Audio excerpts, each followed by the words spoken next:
پھر آگے اللہ تعالیٰ فرماتا ہے وَمَن يُطِعِ الرَّسُولَ فَقَدْ أَطَاعَ اللَّهَ، اور جس نے میرے رسول کی اطاعت کی اس نے میری ہی اطاعت کی۔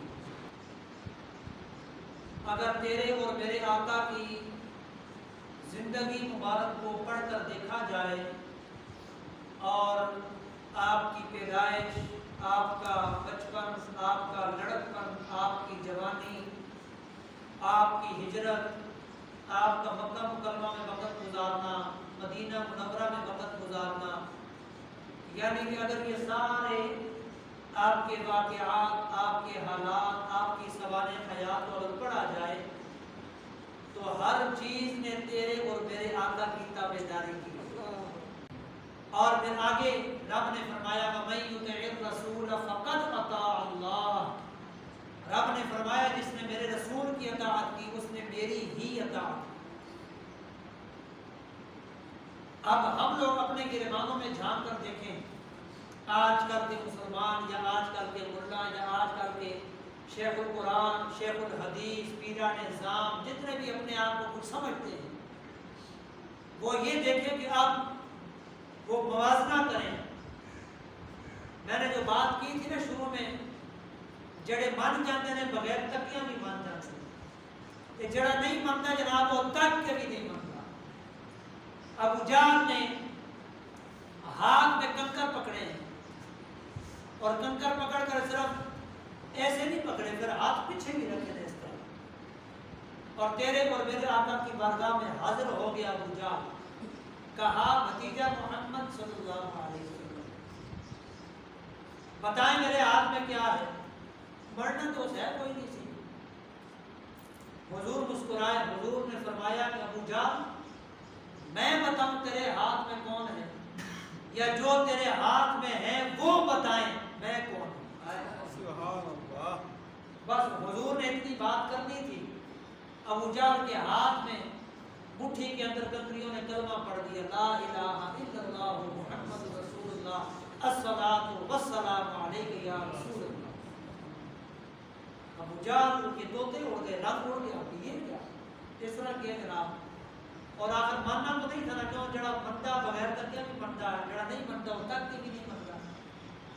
ابو جہل نے کہا ان کنکریوں پر بھی پتھروں پر بھی تمہارا جادو چل گیا ہے۔ ابو جہل نے اس طرح پھینک دیا، کیوں؟ ان پتھروں نے تیرے اور میرے آقا کی اطاعت کی ہے، فرما برداری کی ہے۔ جس نے رسول کو مانا، رسول کی تابعداری کی، اس نے میری ہی تابعداری کی۔ اسی طرح نبی کریم صلی اللہ علیہ وسلم کی بارگاہ میں ایک شخص حاضر ہوا، انصاری تھا، عرض کی حضور میں آپ پر ایمان لاتا ہوں، کلمہ پڑھتا ہوں، لیکن مہربانی فرمائیں میری ایمان کی کلمے کی پختگی کے لیے، مضبوطی کے لیے معجزہ مہربانی فرمائیں۔ حضور نے فرمایا بولو کیا معجزہ چاہیے؟ انصاری نے کہا وہ جو دو درخت ہیں نا، میں چاہتا ہوں کہ وہ آپ کی خدمت میں حاضر ہو جائیں۔ حضور نے فرمایا خود ہی جاؤ، ان سے کہو تمہیں رسول اللہ بلاتے ہیں صلی اللہ علیہ وسلم۔ وہ دوڑ کر گیا، اس نے جب درختوں سے یہ کہا نا، درخت نے دائیں بائیں آگے پیچھے اپنی ساری جڑوں کو ہلا کر نکال کر تیرے اور میرے آقا کی بارگاہ میں حاضر ہو۔ اب یہاں سے ایک اور سوال اٹھتا ہے، آپ اور میں درخت نکالیں زمین سے، جتنا بھی گڑھا کر لیں، جتنا بھی زمین کو کھود لیں، آخر کوئی نہ کوئی جڑ ہم سے رہ ہی جائے گی، رہ ہی جائے گی۔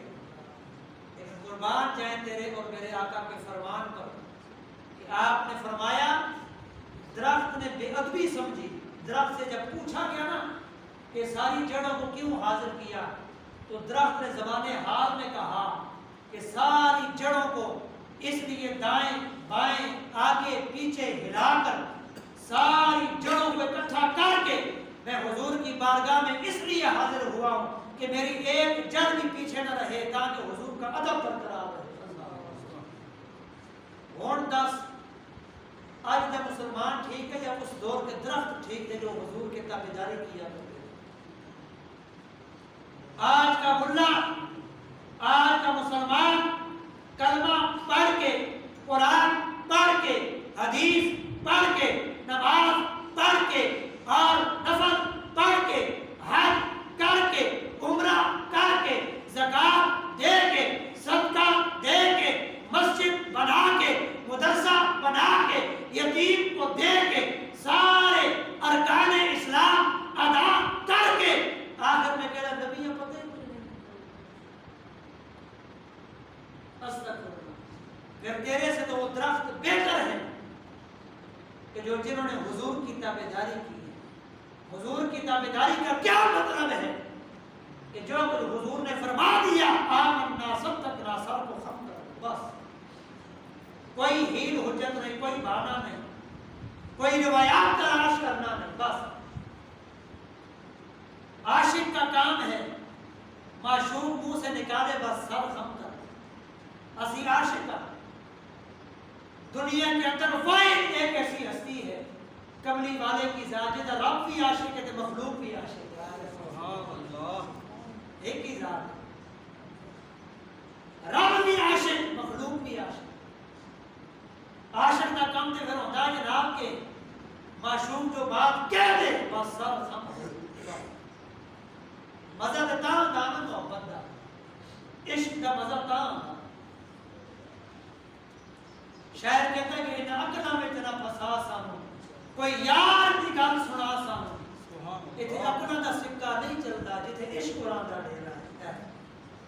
یعنی گل اتھوں بنتی ہے۔ اس انصاری کا بھی ایمان اور پختہ ہو گیا، لیکن پھر بھی وہ گھبرایا کہ درخت کیسے لگے گا۔ حضور نے پھر درخت کو فرمایا جاؤ اپنی جگہ پر واپس لگ جاؤ۔ درخت اسی طرح اپنی جڑوں سمیت زمین میں پھر لگ گیا۔ انصاری نے چاروں طرف پھر کے دیکھا کوئی جڑ رہ تے نہیں گئی، بھئی کتھوں رہ گئے؟ وَمَن يُطِعِ الرَّسُولَ فَقَدْ أَطَاعَ اللَّهَ۔ درختاں بھی سن رکھا قرآن، تیرے اور میرے آقا پڑھتے تھے، درخت بھی سنتے تھے، پہاڑ بھی سنتے تھے، پتھر بھی سنتے تھے، دیواریں بھی سنتی تھی۔ درخت وہیں پر لگ گئے۔ اسی طرح نبی کریم صلی اللہ علیہ وسلم پیدل تشریف دے کر جا رہے ہیں، پیچھے پیچھے حضرت مولا کائنات حضرت علی رضی اللہ تعالیٰ آپ بھی جا رہے ہیں۔ اچانک درود پاک کی آواز آئی، الصلاۃ والسلام علیک یا رسول اللہ۔ حضرت علی رک گئے، دائیں بائیں آگے پیچھے سارا دیکھا، کوئی بندہ نظر نہیں آ رہا، کوئی۔ سرکار چند قدم اور آگے چل پڑے، اتنی دیر میں سرکار نے جب پیچھے مڑ کے دیکھا تو فرمایا اے علی کیوں رک گئے؟ عرض کی حضور میں اس لیے رک گیا کہ آپ پر درود پاک پڑھنے کی آواز آ رہی تھی، اور میں رک کر دیکھنے لگا کہ کون شخص ہے جو آپ پر درود پڑھ رہا ہے اور نظر بھی نہیں آ رہا۔ حضور مسکرائے، حضور نے فرمایا علی ادھر آؤ۔ فرمایا وہ پہاڑ دیکھا ہے؟ کہ جی حضور دیکھا ہے۔ اس کے اوپر ایک پتھر ہے، وہ پتھر مجھ پر درود پڑھ رہا ہے۔ اللہ جی میں تو آگے جناب وہ درخت دے وچ چڑی بیٹھی ہے، تسی آگے شاہ کی دماغ خراب نے، آپ بھی نظر نہیں آ رہا، سانوں بھی نظر نہیں آ رہا، یہ کیا گلا کر رہے، تھوڑا دماغ تو ٹھیک ہے، انسانی عقل ہے نا۔ لیکن صحابہ کو پتہ ہے، حضرت علی کو پتہ ہے، حضور نے جو فرما دیا وہ پر حق ہے، بس چون چرا آگے پیچھے کی بات نہیں ہے۔ حضور نے فرمایا علی وہ پتھر مجھ پر درود پڑھ رہا، کیوں؟ اس پتھر نے بھی تیرے اور میرے آقا کی غلامی کی ہے، تابعداری کی ہے۔ وَمَن يُطِعِ الرَّسُولَ فَقَدْ أَطَاعَ اللَّهَ۔ جس نے میرے رسول کی اطاعت کی اس نے میری ہی اطاعت کی، اس نے میری ہی تابعداری کی۔ نبی کریم صلی اللہ علیہ وسلم مسجد نبوی میں خطبہ ارشاد فرما رہے ہیں، جمعے کا دن ہے، ایک گرمی تو کچھ بھی نہیں ہے نا، عرب شریف کی گرمی، اور یہ گرمی دیکھ کر آپ لوگ پریشان نہ ہوا کریں، ایک ذہن میں بات آ گئی بیان کر دیتا ہوں، یہ پریشان نہ ہویا کرو، یہ آج سورج الٹا ہے، یہ بات یاد رکھنا، آج سورج الٹا ہے، 2,40,000 میل کے فاصلے پر ہے، اور زمین جو ہے وہ مٹی کی ہے، اور گرمی کا یہ حال ہے، آپ دیکھ لیں 5 سیکنڈ دور کی بات ہے، آپ ایک قدم نہیں چل سکتے بھی فرش کے اوپر، یہ گرمی دیکھ کر پریشان نہ ہو، رب کا شکر ادا کریں اور رب سے رحمت مانگیں۔ رحمت کون سی؟ قیامت کی، کہ قیامت کی گرمی سے کئی گنا زیادہ ہو۔ زمین آج مٹی کی ہے، قیامت کو زمین تانبے کی ہو جی۔ سورج آج 2,40,000 میل کے فاصلے پر ہے، کل سورج سوا نیزے پر ہوگا جی، اور آج سورج الٹا ہے، قیامت کو سورج سیدھا ہوگا جی، آج پٹھا سورج، یہ جو سورج کی اتنی تپش ہے یہ الٹا ہے، قیامت کو سیدھا ہوگا، اور سوا نیزہ روایات میں 3 بتائے گئے، ایک 6 فٹ، جتنا تھوڑا دروازہ مسجد ہے 6 فٹ، دوسرا 1 بالش یہ، تیسرا یہ 9 انچ، یہ 3 پیمانے بتائے گئے ہیں۔ سوا نیزہ 3 اب جس پر بھی ہو، یہ بھی برداشت ہوگا تو قیامت اللہ، جس کے اعمال دنیا میں ٹھیک ہے اس کے لیے یہ بھی گرمی کچھ نہیں ہے، جس کے اعمال دنیا میں ٹھیک ہے اس کے لیے وہ گرمی بھی کچھ نہیں ہے، سارا دار و مدار اعمال پر ہوگا، انما الاعمال بالنیات، بس اعمال اپنے ٹھیک کر، اپنے اعمال کے مطابق ہمیں یہ گرمی محسوس ہو رہی ہے کیونکہ ہمارے اعمال ٹھیک نہیں۔ حضور کی بارگاہ میں ایک صحابی نے کھڑے ہو کر عرض کی، آپ مسجد نبوی میں منبر پر خطبہ ارشاد فرما رہے تھے، جمعے کا دن، صحابی نے عرض کی، یا رسول اللہ صلی اللہ علیہ وسلم، آج کئی دنوں سے بارش نہیں ہو رہی، قحط آ گیا ہے، پانی نہیں ہے، جانور بھوکے ہیں پیاسے ہیں، بچے بھوکے ہیں پیاسے ہیں۔ حضور نے تقریر کے دوران ہی اللہ اللہ، آپ نے اس طرح شہادت کی انگلیوں کا اشارہ کیا، ایسے صحابہ کرام فرماتے ہیں کہ ہم یہ دیکھنے پر مجبور ہیں کہ آقا کی انگلیاں پہلے جڑی یا بادل پہلے آئے، اللہ وَمَن يُطِعِ الرَّسُولَ فَقَدْ أَطَاعَ اللَّهَ، جس نے میرے رسول کی اطاعت کی اس نے میری ہی اطاعت کی۔ بادلوں نے رب کی بارگاہ میں یہ نہیں کہا یا اللہ اب تیرے محبوب کا اشارہ ہو گیا ہے، اب برس جائیں یا نہ برس جائیں، نہیں، رب نے فرمایا میرا محبوب جو کہتا ہے کر۔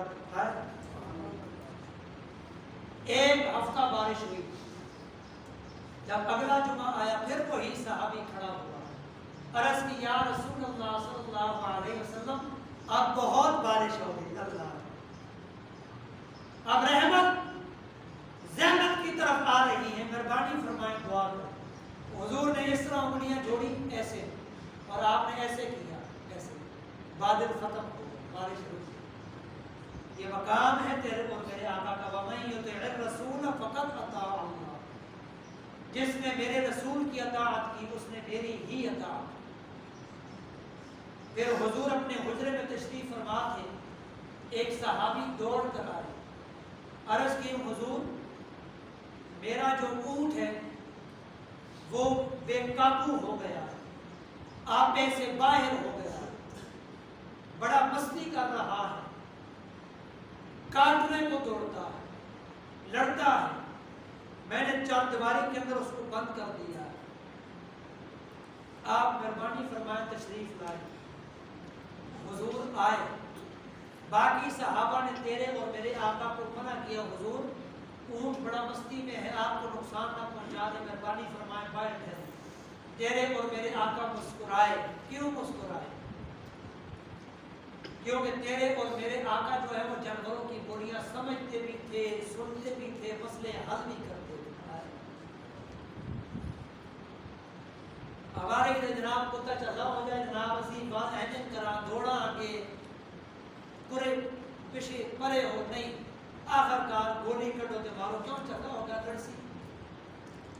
اب وہ اونٹ جو تھا وہ نیم پاگل ہو گیا تھا عرب کی گرمی۔ تیرے اور میرے آقا جو ہی چار دیواری میں داخل ہوئے نا، اونٹ نے تیرے اور میرے آقا کی طرف منہ کیا اور سر نیچے کر کے آ کر تیرے اور میرے آقا کے قدموں پر ساتا۔ کیوں رکھا؟ کیونکہ اونٹ نے بھی سن رکھا تھا وَمَن يُطِعِ الرَّسُولَ فَقَدْ أَطَاعَ اللَّهَ۔ رب نے فرمایا جس نے میرے رسول کی اطاعت کی اس نے میری ہی اطاعت کی۔ اور دسو جناب آج تے مسلمان کو اگر جانور تے چنگا نہ کہ جس نے حضور کی تابعداری کی۔ مسلمان سارا کچھ پڑھ کے، نمازیں پڑھ کے، تبلیغ کر کے، قرآن پڑھ کے، کلمہ پڑھ کے، ساری حدیثوں کی کتابوں کو رٹ کے یاد کر کے، شیخ الحدیث شیخ القرآن بن کے اس ممبر پر بیٹھ کر لوگوں سے کہتے ہیں حضور کو کچھ بھی نہیں پتا، حضور مر گئے، مٹی ہو گئے، استغفر اللہ۔ تیرے سے پھر وہ جانور بہتر ہے کہ جس نے تیرے اور میرے آقا کی تابعداری کی۔ حضور نے اس اونٹ کو پکڑا اور اس کی نکیل نکال دی، سیبا کٹ دیتا، رسی ڈال دی ناک کے اندر اور پکڑ کر صحابی کے ہاتھ میں پکڑا دی۔ صحابی روایت کرتے ہیں اللہ کی قسم اس کے بعد اونٹ نے مستی نہیں کی جب سے اس کو آقا کے ہاتھ لگے۔ یہ مقام ہے تیرے اور میرے آقا کا، یہ رتبہ ہے تیرے اور میرے آقا کا۔ کیوں؟ ان چیزوں نے کیوں تابعداری کی؟ کیونکہ اللہ کا حکم وَمَن يُطِعِ الرَّسُولَ فَقَدْ أَطَاعَ اللَّهَ، جس نے میرے رسول کی اطاعت کی اس نے میری ہی اطاعت کی۔ اللہ تعالی ہمیں آقا کی تابعداری کرنے کی توفیق عطا فرمائے، آقا کے ساتھ محبت کرنے کی توفیق عطا فرمائے اور نماز قرآن پڑھ کر اس پر عمل کرنے کی توفیق عطا فرمائے۔ وَمَا عَلَيْنَا إِلَّا الْبَلَاغُ الْمُبِينُ۔ سنت